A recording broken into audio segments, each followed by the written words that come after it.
श्रीमद्भागवत गीता। इस भगवत गीता में मानव के लिए अनमोल वचन है जो हम सबको अच्छा विचार देता है और हमें अच्छी जिंदगी जीने का राह दिखाता है। इसमें वह शब्द भगवान श्री कृष्ण ने अर्जुन को कहा है जो मानव के लिए सदैव कल्याणकारी रहता है, और भगवान जो शब्द अर्जुन को बताया है वह शब्द का मानव समाज अपना ले तो मानव की जिंदगी में कभी दुख का सामना नहीं करना पड़ेगा।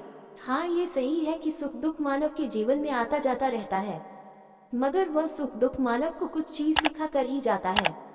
आइए जानते हैं श्री कृष्ण ने अर्जुन को क्या समझाया और क्या उद्देश्य दिया है। ज्ञान की बातें सुनकर आपको बहुत अच्छा लगेगा।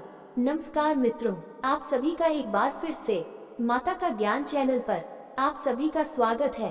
भगवद गीता अध्याय 9 श्लोक 16-17। अहं क्रतुरः यज्ञः स्वधामहम् औषधम् मंत्रोऽहमहमिज्जमहमुग्निर्हं हुतं पितृहमस्य जगतो माता धाता पितामह वेद्यं पवित्रमोंकार ऋक्साम यजुरेर्च। अहं क्रतुरहं यज्ञः स्वधामहम् औषधमन्त्रो हमहमेवाज्यमहमग्निरहं हुत पितामहस्य जगतो माता धाता पितामह वेद्यं पवित्रमोंकार ऋक्साम यजुरेवाचा। अहं मैं क्रतु वैदिक अनुष्ठान, अहं मैं यज्ञ बलिदान, स्वधा आहुति, अहम मैं औषधम औषधीय जड़ी बूटी, मंत्र वैदिक मंत्र, अहम मैं इव भी अज्यम की, अहम मैं अग्नेय आग, अहम मैं हुतम कृत्यार्पण, पिता अहम मैं अस्य इसका, जगत ब्रह्मांड, माता माँ, धाता पालन करता, पितामह पोते, वेद्यम ज्ञान का लक्ष्य, पवित्रम शोधक, ओंकार पवित्र शब्दांश, ओम ऋग्वेद, सामवेद, यजुर्वेद, इव भी चा और अहम क्रतुरहं यज्ञ स्वधामनौषधम मंत्रो हमहमेवाज्यमहमग्निरहं हुतं पितामहस्य जगतो माता धाता पितामह वेद्यम पवित्रम ओंकार ऋक्सम यजुरच। अनुवाद: मैं ही वैदिक अनुष्ठान हूँ, मैं ही यज्ञ हूँ और मैं ही पितरों को अर्पित किया जाने वाला तर्पण हूँ। मैं औषधीय जड़ी बूटी हूँ और मैं वैदिक मंत्र हूँ। मैं घृत हूँ, मैं अग्नि हूँ और आहुति देने की क्रिया भी मैं ही हूँ। इस ब्रह्मांड का मैं पिता हूँ, मैं माता पालनकर्ता और पितामह भी हूँ। मैं शुद्ध करने वाला, ज्ञान का लक्ष्य, पवित्र अक्षरों हूँ। मैं ऋग्वेद, सामवेद और यजुर्वेद हूँ। इन श्लोकों में श्री कृष्ण अपने अनंत व्यक्तित्व के विभिन्न पहलुओं की झलक दिखाते हैं। क्रतु का अर्थ है यज्ञ बलिदान, जैसे वेदों में वर्णित अग्निहोत्र यज्ञ। ये यज्ञों को भी संदर्भित करता है, जैसे कि वैष्णव देव, जिनका वर्णन स्मृति ग्रंथों में किया गया है। औषधम औषधीय जड़ी बूटियों में शक्ति को संदर्भित करता है। सृष्टि ईश्वर से उत्पन्न हुई है और इसलिए वह इसका पिता है। सृष्टि से पहले वह अव्यक्त भौतिक ऊर्जा को अपने गर्भ में रखता है और इसलिए वह इसकी माता भी है। वह ब्रह्मांड का पालन पोषण करता है और उसका पोषण करता है और इस प्रकार वह इसका धाता पालक है। वह ब्रह्मा के पिता भी है जो निर्माता है और इसलिए वह इस ब्रह्मांड के दादा हैं। वेद ईश्वर से निकले हैं। रामायण में कहा गया है, जो कि सहज स्वसा श्रुतिचारी, भगवान ने अपनी सांस से वेदों को प्रकट किया। वे ईश्वर की ज्ञान शक्ति है और इसलिए उनके असीमित व्यक्तित्व का एक पहलू है। श्री कृष्ण सत्य को नाटकीय ध्यान से यह कहकर प्रकट करते हैं कि वे ही वेद हैं। भगवद गीता अध्याय 9 श्लोक 18। गतिर्भर्ता प्रभु साक्षात निवास शरण सुहृत प्रभव प्रलय स्थान निधन बीजमव्ययम्। गतिर्भारत प्रभु साक्षी निवासः शरण सुहृत प्रभाव प्रलय स्थानम निधनम बीजम अव्ययम्। गतिर परम लक्ष्य, भर्ता पालन करता, प्रभु स्वामी, साक्षी निवास निवास, शरणम आश्रय, सुहृत मित्र, प्रभाव उत्पत्ति, प्रलय विघटन, स्थानम भंडार, निधनम विश्राम स्थल, बीजम बीज, अव्ययम अविनाशी। गतिर्भर्ता प्रभु साक्षी निवासः शरणम सुहृत प्रभाव प्रलय स्थानम निधनम बीजम अव्ययम्। अनुवाद: मैं सभी प्राणियों का सर्वोच्च लक्ष्य हूँ और मैं उनका पालन करता, स्वामी, साक्षी, निवास, आश्रय और मित्र भी हूँ। मैं सृष्टि की उत्पत्ति, अंत और विश्राम स्थान हूँ। मैं भंडार और शाश्वत बीज हूँ। चूंकि आत्मा ईश्वर का एक छोटा सा अंश है, इसलिए उसका हर रिश्ता उसी से है। हालांकि शारीरिक चेतना में हम शरीर के रिश्तेदारों को अपने पिता, माता, प्रियजन, बच्चे और मित्र के रूप में देखते हैं। हम उनसे जुड़ जाते हैं और बार बार उन्हें अपने मन में लाते हैं, जिससे हम भौतिक भ्रम में और अधिक बन जाते हैं। लेकिन इनमें से कोई भी सांसारिक रिश्तेदार हमें वह संपूर्ण प्रेम नहीं दे सकता जिसके लिए हमारी आत्मा तरसती है। ऐसा 2 कारणों से है। सबसे पहले, ये रिश्ते अस्थायी हैं और जब वे या हम दुनिया से चले जाते हैं तो अलगाव अपरिहार्य है। दूसरे, जब तक वे जीवित हैं तब तक उनका लगाव स्वार्थ पर आधारित होता है और इसलिए इसमें स्वार्थ की संतुष्टि की सीमा के सीधे अनुपात में उतार चढ़ाव होता है। इस प्रकार सांसारिक प्रेम की सीमा और तीव्रता पूरे दिन पल पल बदलती रहती है।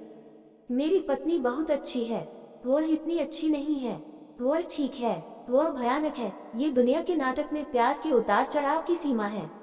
दूसरी ओर भगवान एक ऐसा रिश्तेदार है जो जन्मों जन्मों तक हमारा साथ देता है।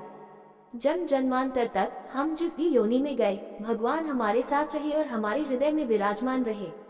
इस प्रकार वह हमारा शाश्वत संबंधी है।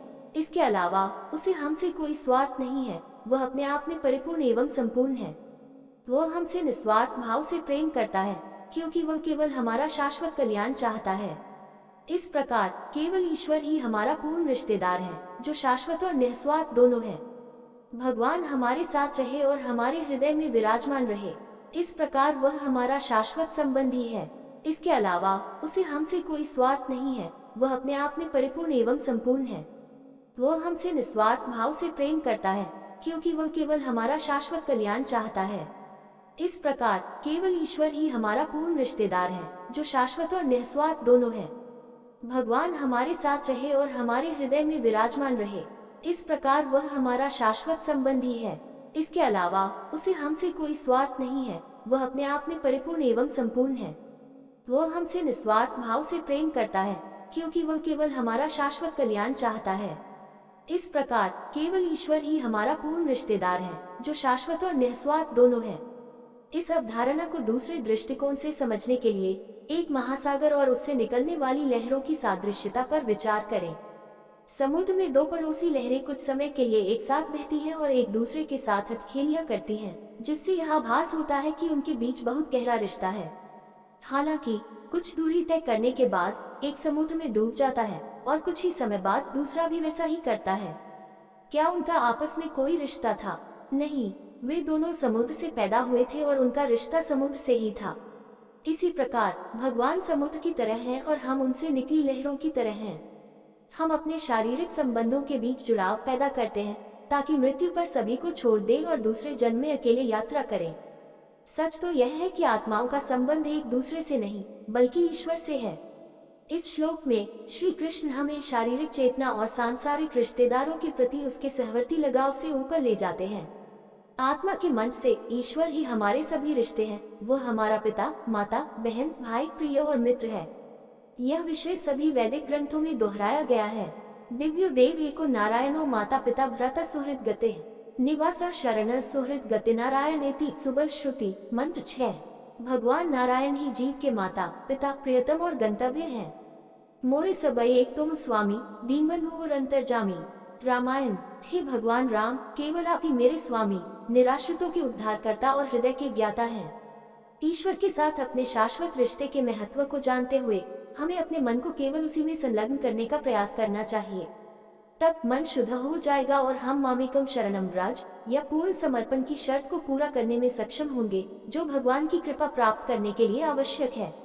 इस एकनिष्ठता को प्राप्त करने के लिए हमें मन की सभी मौजूदा आसक्तियों को काटकर उनके स्थान पर ईश्वर के प्रति आसक्ति स्थापित करनी होगी। इसलिए रामायण में कहा गया है, सब क्या ममता तगा बटोरी, मम पद मन ही बांध बैरी। अपने मन की सांसारिक मोह माया की सभी डोरियां काट दो, इन धागों की एक रस्सी बनाओ और इसे भगवान के चरण कमलों में बांध दो। हमारे मन को उससे जुड़ने में मदद करने के लिए श्री कृष्ण यहाँ अर्जुन को समझाते हैं कि आत्मा का हर रिश्ता केवल भगवान के साथ है। भगवद गीता अध्याय 9 श्लोक 19। तपाम्यहमः वर्ष निग्रहणं युत्सृजामि च अमृत चैव मृत्युश्च सत्सच्च हम अर्जुन। तपम्यहमहं वर्ष निग्रहिणां युत्सृजामि च अमृत चैव मृत्युश्च सदसच्चाहम् अर्जुन। तपामि गर्मी फैलाओ, अहम मैं, वर्षाम वर्षा, निग्रहिणामि क्रोध को, उत्सृजामि आके भेजो, च तथा अमृतम अमृतव, च तथा इव भी, मृत्यु मृत्यु, च तथा सत शाश्वत आत्मा, असत अस्थायी पदार्थ, च तथा अहम मैं अर्जुन अर्जुन। तपम्यहमहं वर्ष निग्रहणां युत्सृजामि च अमृत चैव मृत्युश्च सदसच्च अर्जुन। अनुवाद। मैं सूर्य के समान गर्मी फैलाता हूँ और रोकता भी हूँ और वर्षा भी करता हूँ। हे अर्जुन, मैं अमरता के साथ साथ मृत्यु का साक्षात स्वरूप भी हूँ। मैं आत्मा भी हूँ और जड़ भी हूँ।